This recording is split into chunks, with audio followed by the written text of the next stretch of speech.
Saudações a você ouvinte, saudações a você internauta. Hoje vamos meditar o Evangelho de Mateus, no capítulo 4, versículos de 12 a 25.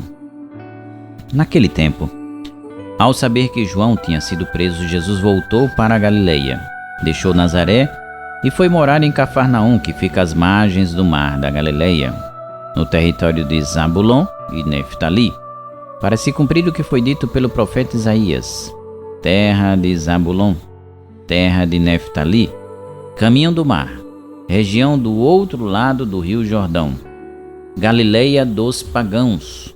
O povo que vivia nas trevas viu uma grande luz. E para os que viviam na região escura da morte brilhou uma luz.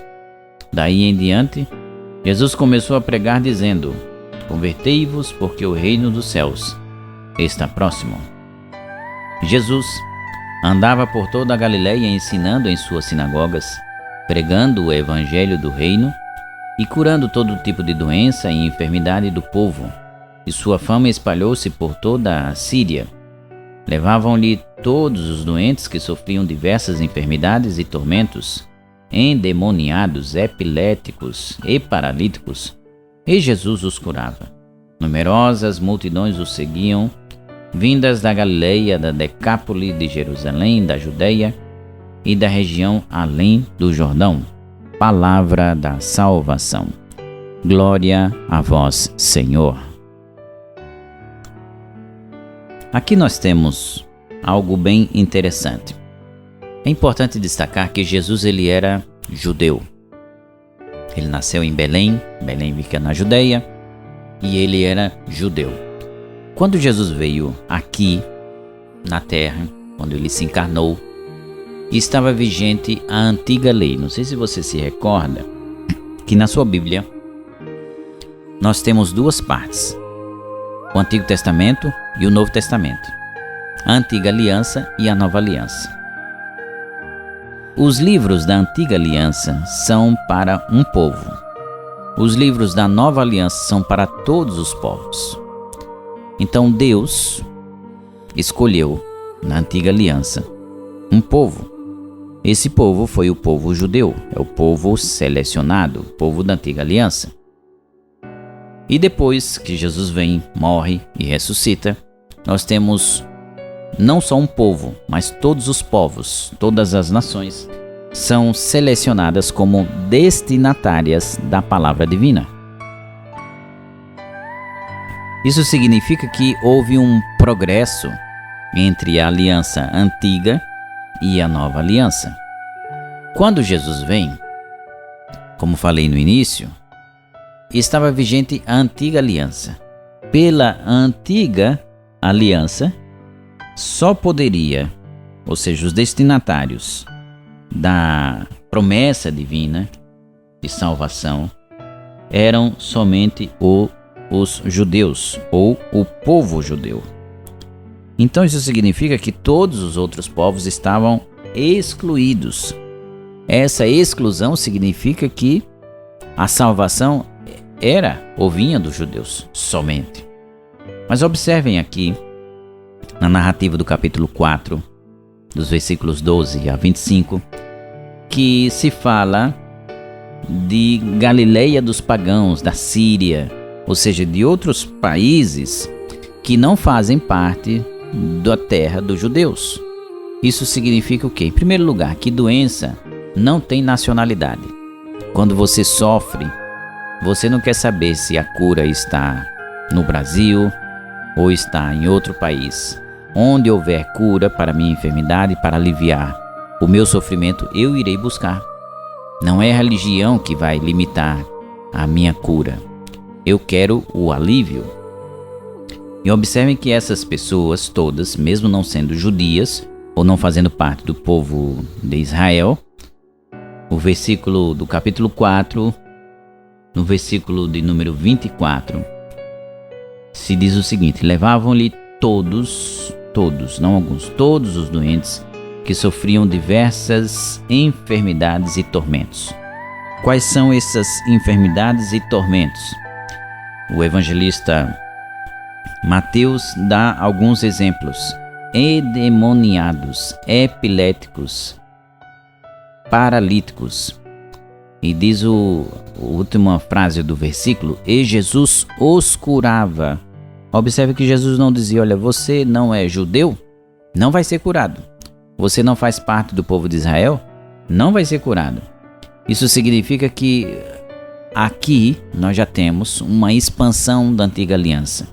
Em outras palavras, o amor, porque Deus é amor, ele não tem nacionalidade. O amor é para todas as nações. É para a natureza humana, nossa natureza, natureza amorosa. Então, essa antiga lei, uma antiga aliança, é uma aliança com restrição. O apóstolo Paulo afirma que a antiga lei foi uma lei com defeito.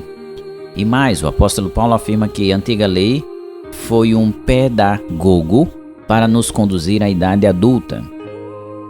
Peda significa criança, daí vem a palavra pediatria ou pediatra, o médico especialista em criança. E agogo significa aquele que conduz. Então, pedagogo é aquele que conduz a criança. E você já deve ter visto como são conduzidas as crianças. As crianças são conduzidas pela mão. E por que as crianças são conduzidas pela mão? Porque as crianças, elas são impulsivas, elas não pensam, elas têm impulso.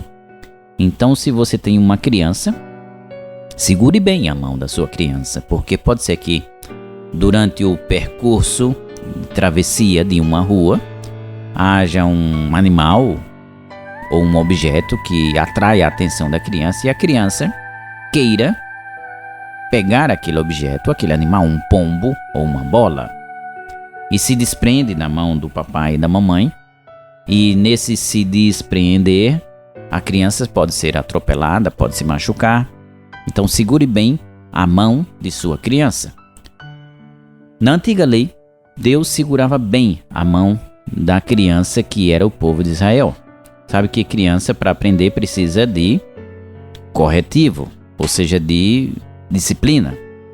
Na nova lei, o contrário de idade infantil é idade adulta. Então, na nova lei, nós estamos na idade adulta. Essa idade adulta, ela se manifesta não pelo aumento da estatura, porque você deve conhecer pessoas que têm estatura elevada ou estatura de adulto, mas tem cabeça de criança. Na nova lei, nós temos a superação do infantil, do dependente, para o independente, do limitado para o autônomo. Auto significa si mesmo, daí vem a palavra automóvel, aquele que se move por si mesmo. E nomo significa lei. Autônomo significa aquele que se rege por uma lei própria ou se move por uma lei própria. Essa lei própria é o resultado da sua consciência, daquilo que você crê que é o adequado para a sua vida. Então, o objetivo da nova aliança é que o amor de Deus ele se derrame ou se dilate para todas as nações, porque todas as nações foram criadas por Deus. Todavia, existem pessoas que preferem permanecer na idade infantil, na creche. E na creche sempre tem alguém que cuida, que dá chupeta, que dá leitinho, que põe para dormir.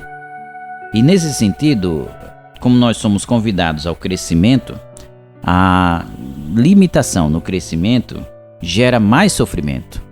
E sofrimento por quê? Porque o sofrimento ele é resultado da nossa compreensão dos fatos. Se a gente compreende que tudo é incômodo e desagradável, realmente o meu sofrimento vai aumentar. Todavia, se à medida que eu vou crescendo, não só psiquicamente, mas também fisicamente, eu compreendo que aquilo é transitório e vai passar, então eu tenho a possibilidade de saber que tudo que toca em mim tem por objetivo permitir que eu aprenda, e quando eu aprendo eu me liberto daquilo que me causava algum tipo de limitação ou de paralisia. Toda liberdade sempre é um sentimento de expansão e de superação.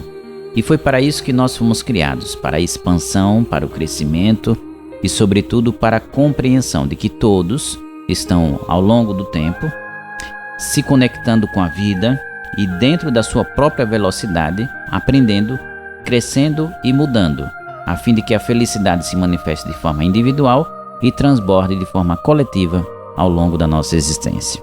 E que repouse sobre nós a bênção do nosso Deus, que é Pai, Filho e Espírito Santo. Amém.